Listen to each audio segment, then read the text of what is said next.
Democrats nominate Nancy Pelosi for House Speaker. By Joshua Kaplan on November 28, 2018. Representative Nancy Pelosi, DCA, on Wednesday won the House Democrat leadership election to be the party's next nominee for Speaker after running unopposed.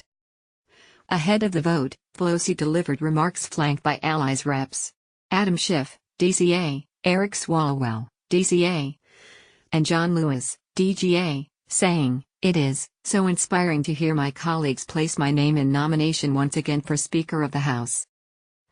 Asked if she will be able to whip up the votes needed between now and January 3, a confident Pelosi replied, "I think we're in pretty good shape." Democrats voted 203 to 32 in the closed-door session for Pelosi, not as many as have opposed her in the past, but she will need more support to survive a full floor vote early next year. To become Speaker when Democrats take majority control, Pelosi needs 218 votes if all Republicans vote against her, as is likely.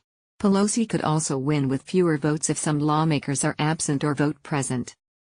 Democrats will have a 233-vote majority, with some races still undecided from the midterm elections. This was not the plan from Pelosi opponents who vowed to usher in a new era for Democrats. But one by one, the powerful California Congresswoman picked off the would-be challengers and smoothed the skeptics. In the end, no one was willing, or able, to mount a serious campaign against the 78-year-old.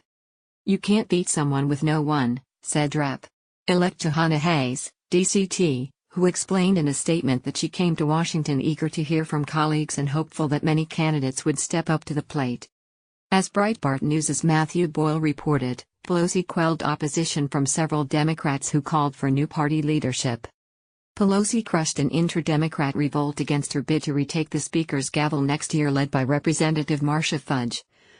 D.O., after a 2015 letter from Fudge backing a disgraced former Cleveland judge who was convicted of brutally beating his wife resurfaced in the wake of the man's alleged murder of her. Fudge, who had floated potentially running against Pelosi for Speaker and was pushed by anti-Pelosi rebel Representative Seth Moulton, DMA, had attacked Pelosi as an elitist and very wealthy person out of touch with ordinary Democrats in the wake of the midterm election where Democrats retook the majority in the House.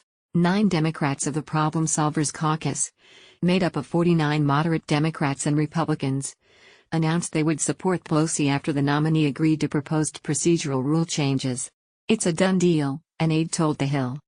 Ahead of the vote, Pelosi garnered support from senior Democrat Party figures, including former President Barack Obama, Chicago Mayor Rahm Emanuel, and New York Governor Andrew Cuomo.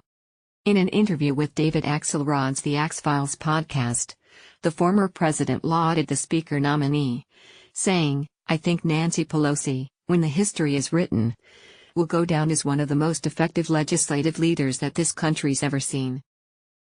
House Democrats have also re-elected Representative Steny Hoyer, DMD, in their number 2 spot and Representative Jim Clyburn, DSC, as the third-ranking Democrat, reinstating their entire leadership team for the new Congress.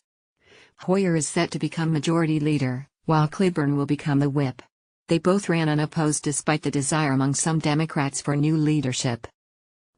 The 3 Democrats, all in their 70s, are pledging to bring up the next generation of Democratic leaders. It's an acknowledgement their time at the helm of the new House majority could be limited. The Associated Press contributed to this report.